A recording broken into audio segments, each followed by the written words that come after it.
Welcome to Fitness Casual, nutrition and exercise tips for busy people. I'm your host, Andrew Hayes, and with me today is my amazing co-host, Kat Best. Hey, everybody. Kat, hot start. We're talking about alcohol today. You don't drink. Have you always Correct. not drank, or you did have a relationship with alcohol in the past? So I'm coming up on my 7-year anniversary of not drinking. Wow. So I did a little bit, but I actually didn't really drink too much before I was 21, so I had a little short window.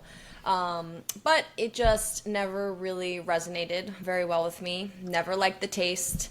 Couldn't quite handle my alcohol, so it led to, some difficult scenarios in my life. But ultimately, I didn't like how it made me feel. It made me feel like shit.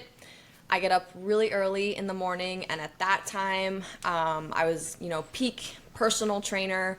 So I was getting up, before 5 a.m. most days, and alcohol just made that nearly impossible.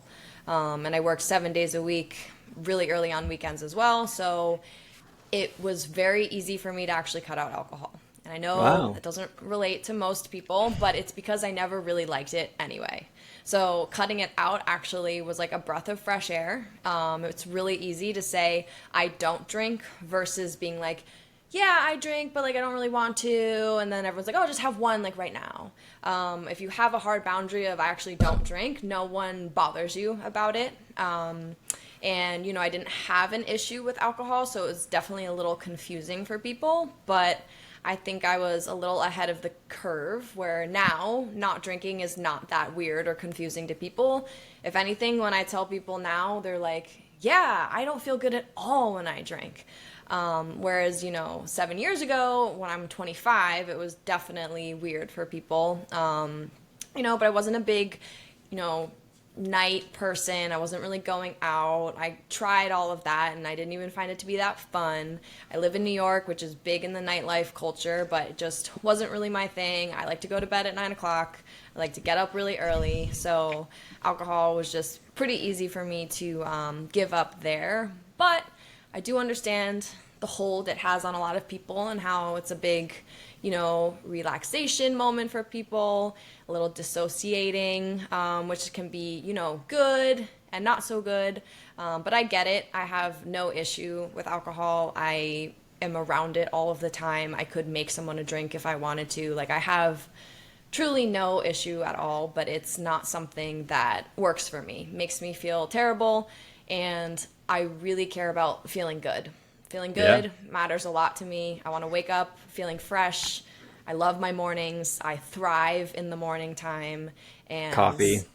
Yep. And sleep is huge for me. Sleep is a non-negotiable in my life. It is something I prioritize over most other things. And alcohol directly impacts sleep. I also like to work out pretty much every single day. I'll do some sort of movement. And I noticed, years ago that alcohol would just really impact me for multiple days. It wouldn't just be one day I'd be hungover. I'd be I would be feeling it 3 days later.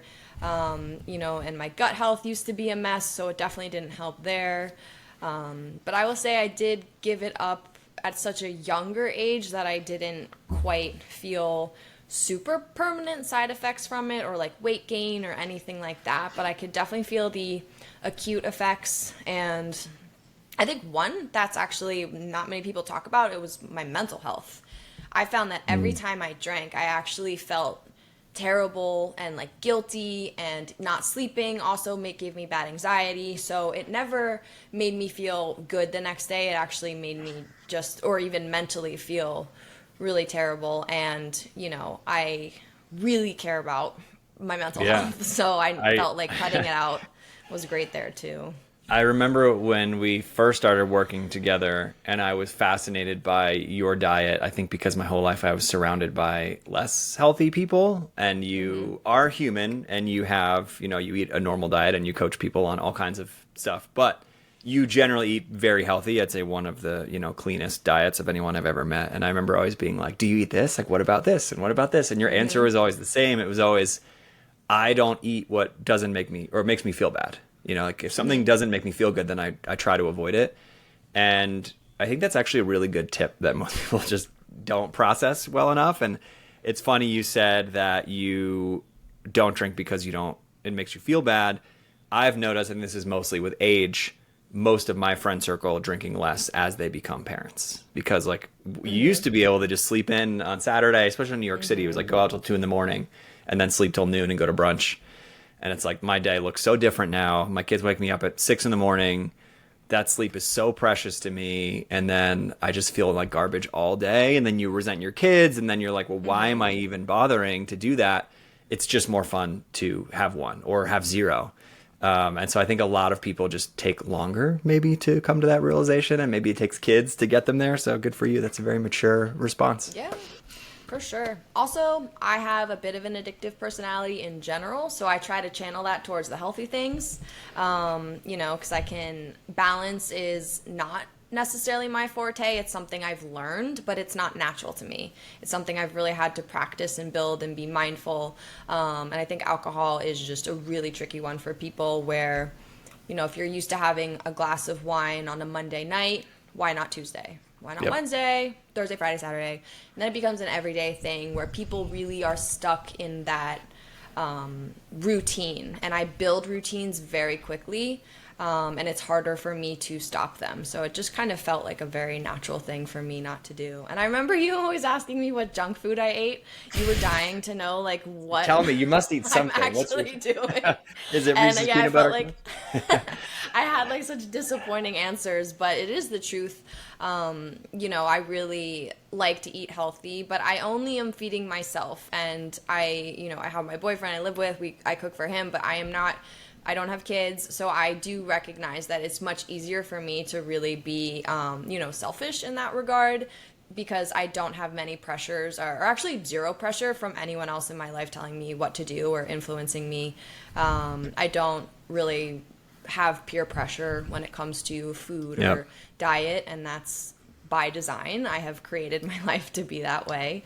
And it is a skill, but it's different, compared to most people. And I get a lot of like curious looks when I say I don't drink, because I think they're expecting like a alcoholic story or something on the other line. But no, it's just because I want to feel good, and it just doesn't serve a place in my life. But I'm not saying never. I always say the day I want to drink, I'll have one. Hasn't happened. I know, Yeah, which is funny. Yeah, We've talked about this before. You're big on not giving up anything. I mean, both of us are as coaches, like not giving up anything forever. That's just unhealthy and kind of becomes a ticking time bomb for a lot of people. So for most of our clients, we find space for whatever it is within reason. I mean, if you're like smoking a pack a day, maybe we should cut that out. But like generally speaking, find a way. But yeah, alcohol, it's interesting that you have zero. So, but maybe not. Maybe one day. Maybe one day. Yeah. Who knows? Yeah. Who knows? Check back in a year from now.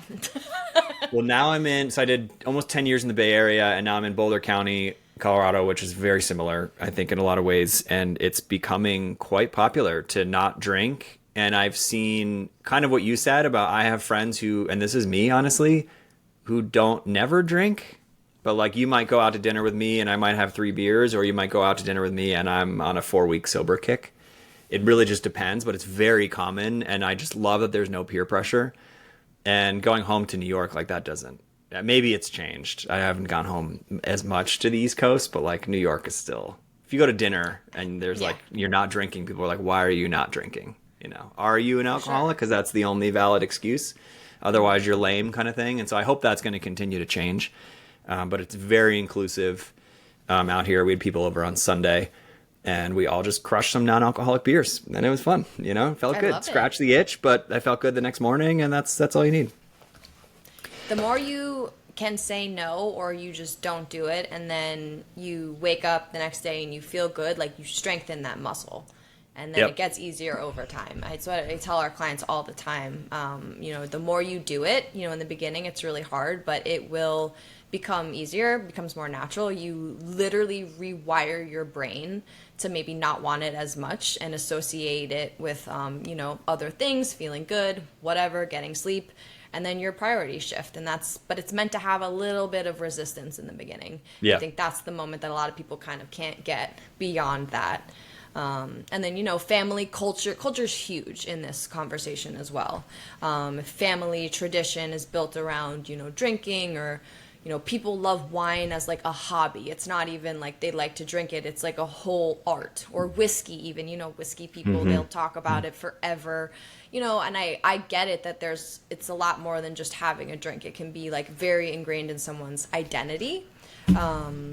Glad it wasn't mine, because I think that's tough. Alcohol is toxic. It's a poison. We can't pretend it's not. There really is no upside. I think a few years ago there was like, wine is healthy for anti-aging. Had a moment in time that convinced people they should have wine every night or whatever that was about. But I think I saw something recently that whatever that study said was completely recanted, and they were like, not really. Yeah, the antioxidants, which you could get from berries or whatever else, by the way. Totally. Yeah. Okay. Yeah. Well, we're going to get into some tips in a second for anyone listening. And then before we do that, I just wanted to share that I am not an expert on the microbiome. In fact, nobody is, although, Kat, you know a lot more about this than I do. But I read this really fascinating book recently on it. And it just talks in general how the microbiome is one of the next areas of science that we're really going to start to learn a lot about. We're at the crest of the wave. And there's research, early indication of research of basically whatever you eat, whether it's good for you or bad for you, that bacteria craves more of it. And so as you eat chocolate on a regular basis, as you drink on a regular basis, your bacteria is like, I want more of that because it's growing off of that.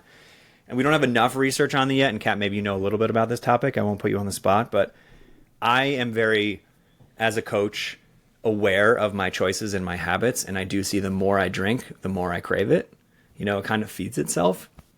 So I do think there's some truth to that. And again, I'm just speaking like anecdotes here and the one book that I've read. But I'm excited to see more research around that, because it will give people confidence to know that if you're drinking a glass of wine every night and you take the first night off, it's going to feel really hard. And the second night will feel really hard. But I mean, I've done dry January multiple years now. And usually by the end of the month, I'm like, maybe I'll never drink again.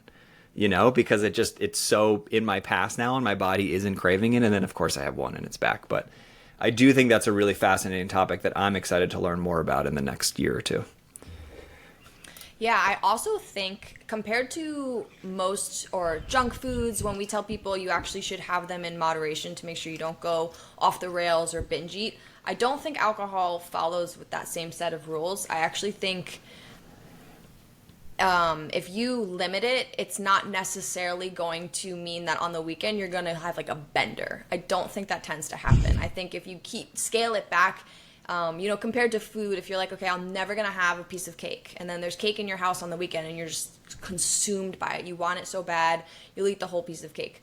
Alcohol is kind of, I don't see people, or at least our clients, have that type of reaction when they just scale it back. So if you go from having 5 drinks a night to having 3 and then maybe 2, or then just on weekends. Maybe it's just a Friday and Saturday thing.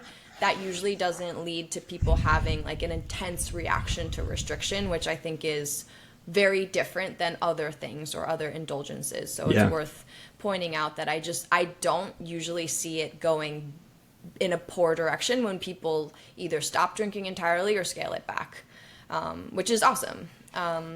But the main thing that happens when people consume alcohol is, it's not really alcohol that's the problem. It's what happens once your body tries to metabolize it and what that turns into, that compound. And one thing that always sticks with people when I tell them this is that if you are consuming alcohol, your metabolism is less efficient and it slows down the chemical reactions that burn fat. So if you are eating while you are drinking, whatever that food is not going to go through the same process than if you are eating without alcohol present. Or actually within your body in the last, I think it's like 36 hours, it stays in your body and kind of impact how your metabolism works. And this is why the more people drink, they can gain fat quite easily. It's not just because of the excess calories from alcohol, because I've seen many people not eat to drink, and it just doesn't, that balance is not calorie for calorie. But if you are drinking and you're eating, or maybe you're eating differently because you are tipsy or kind of drunk and you'll eat whatever that you definitely wouldn't have eaten 5 hours ago when you weren't drunk, that food is just not being burned the way it normally would have, and that can lead to pretty quick weight gain or just metabolic side effects and, health deterioration over time just from that process in general. So one thing to keep in mind definitely is that the period after you drink for at least 36 hours, whatever you eat might be a little more sticky on your body than if you hadn't consumed alcohol. So good thing to know. Also, alcohol can impact your nutrient absorption and goes back to kind of the microbiome, like you were saying. It really does impact your absorption of essential nutrients like vitamin A, B12, vitamin D, all of these nutrients that we know are really, really important for overall health, especially your metabolism, especially how your body detoxes and digests food. So that's another way that drinking, even if you are doing it in moderation and your calories are in check, it's still impacting you on that level. So and that's why I say there's not really a good way to work it into your diet. And, there will always be a side effect that your body is feeling, whether you are aware of it or not. But keeping it in moderation will help it to not become too big or too impactful. Like we see with a lot of people is that I think their alcohol drinking is the reason that their health is deteriorating, even if stress levels aren't so bad or their diet's not so bad. It can just be a presence of like a good amount of alcohol on a regular basis that is, causing harm. And long-term malabsorption is pretty brutal on the body. It leads to all sorts of things. And pain. Probably pain is the biggest one most people experience on a regular basis. That can be directly linked to, inflammation. Yeah, okay. We're here to educate, not judge, of course. I would say almost all of our clients drink. We're going to get into some very specific habits in a minute, but another thing that trips people up is if they are logging food and they are trying to lose weight, they can be really diligent and maybe not understand how alcohol fits in that picture. So a lot of people now are familiar with the 3 macronutrients, but alcohol is kind of like a 4th macro. Do you want to talk about that too? That's a confusing topic that people should understand. Definitely. So this is where it gets a little complicated. And if you're not tracking macros, this might sound very foreign, but the 3 macronutrients are protein, carb, and fat. The 4th macronutrient is alcohol, and it contains 7 calories per gram, which is very different than protein, carbs, and fat. And a standard drink typically contains about 14 grams of alcohol, about 98 calories. So when you are tracking, this is where things get confusing. If you are tracking something in the protein, carb, fat realm, it will have calories, but those calories won't directly reflect as far as carbs and fat go. So it can actually make people think that they're consuming calories, but it's not really counting towards their carbs or fats, which is technically true because it is kind of a category of its own. But we like to hack the system in our program to make it so we at least give the amount of calories that goes towards alcohol some amount of either carbs or fats. So it allows them to work it backwards from there. So I always tell my clients, if you know you're going to drink, pop it in your food log at the start of the day, and then you work it backwards from there. And about a 120 calorie glass of wine, if you went on MyFitnessPal or any food tracker in the world, if you went to log that, you would log it and it would have maybe 2 grams of carbs. It would have no carbs attached to it, which makes you think that you're getting all these, you're consuming these calories, but it's not coming from carbs or fats. We like to hack it so we add a carb amount to it. And also, this isn't just me. This is how people add alcohol into food trackers. I did not invent this system. But you hack it so you actually make it count towards your carbs. So in our system, a 120 calorie glass of wine will now be about 30 grams of carbs. Now, if you're going to have 2 glasses of wine, that counts as 60 grams of carbs. And let's say you have 120 grams of carbs to eat per day. You see how 2 glasses of wine eats away half of your carbs. That is pretty massive. And that's how I teach my clients to log alcohol. So it's like, okay, if you want to drink, cool. You're going to have to scale back something to make it fit. We can't just add it on top of what you're already doing. That will not work. So the only way that I have really seen that people can consistently lose weight and drink is to follow this method. And it allows so much flexibility and freedom once you see you can kind of play with those numbers. A lot of my clients like to really see things worked right into their program and still hit their goals. They like to know at the end of the day they stayed within their macro range. And that's why this approach of tracking your alcohol, either coming from your carbs or total fats, is very effective. But for that to work, you also need to have a macro goal. If you're not tracking macros or you don't have a macro goal, this is kind of random. It might not make much sense. And in that case, I would say 2 drinks a night. That's it. Like, yep. Maybe if you go more, like what choice you're making there. But if you wanted to, like, a good amount of moderation, I would say would be like 1 to 2 per night. Yep. Anytime we go higher than that, it will have even if you're within your calorie range, now you're not eating as much food and you're spending those calories on alcohol, which is not an equal equation, like I went over earlier. So I just think, keeping it at 1 to 2 is pretty good. But just know the way alcohol calories work does not play by the same rules as food. And that's just a fact. And you mentioned 1 or 2 per night. That was going to be my tip. Let's talk about night, because that is the societal norm to drink at night. I grew up in, I guess, Italian, you can call it, Italian family. And it was late dinner, long dinner, open a glass of wine. 8 p.m., 9 p.m., open a bottle of wine, have a glass of wine, 8 p.m., 9 p.m. I mean, what that does for anyone's sleep is horrendous. And you mentioned this early, why one of the reasons you don't drink is how you feel in the morning.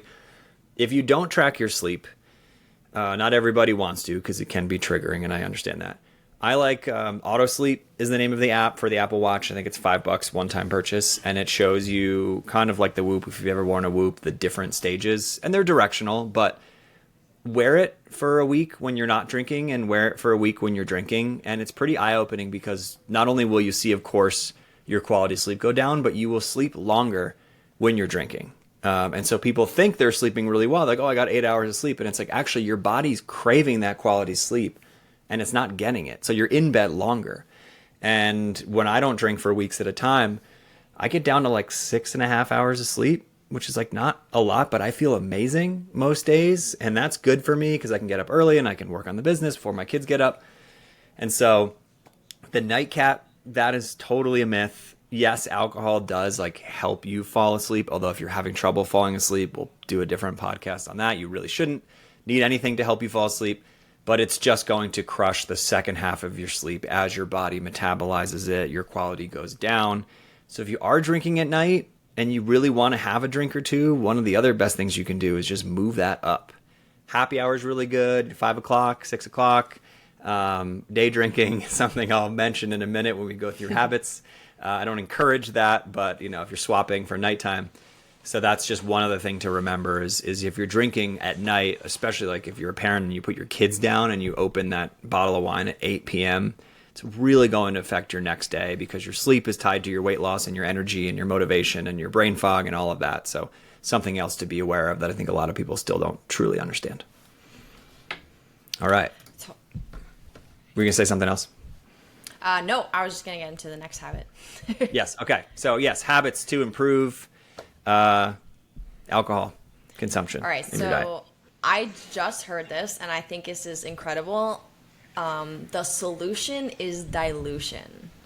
Love it. Ooh, I like that. All this means is you just have to drink more water. I actually don't care how much you're going to drink. If you match it with water, you're going to feel so much better. That is so important. So that could either be alternating. If you have one drink, you have one glass of water. Glass of water meaning more than 8 ounces, probably maybe like 16 ounces. And then you have another drink. That will also allow you to just slow the pace down. I think if you have like 1 drink per hour, that could probably be a good pace. And then have a little bit of water and then have another one. If you just match what you're drinking in water, you will feel so much better. It's pretty powerful how it's just water. And that's why people feel bad when they drink is dehydration. That's really what it comes down to. Is like, that's what's going on. And that's why the next day, you know, you crave a sandwich that you wouldn't normally want. Is just your body wants all these different things and you're severely dehydrated, lacking electrolytes. So electrolytes can be another really good hack. You know, if you can have electrolyte water in between your alcoholic drinks, that would be amazing. And I know people do it out there. They are those little like pills that people take, like party pills, I don't know what they're called, the hangover cure. I've heard from people that those do work. I wouldn't know, I haven't tried them, but I have heard pretty good things. But that also is similar to what just drinking more water would be doing. It's just allowing your body to detox it a little bit more efficiently. But I think like water is just so key. When you get home, or like if you went out, before bed, drink so much water. Have a glass of water next to your bed. That's really important. I think people after a night of drinking are either too hammered or they just don't care, too tired, they go right to bed and they're missing. If you have a giant glass of water, you will feel so much better. So I think that is like really key, and I don't think it needs to be much more complicated beyond that.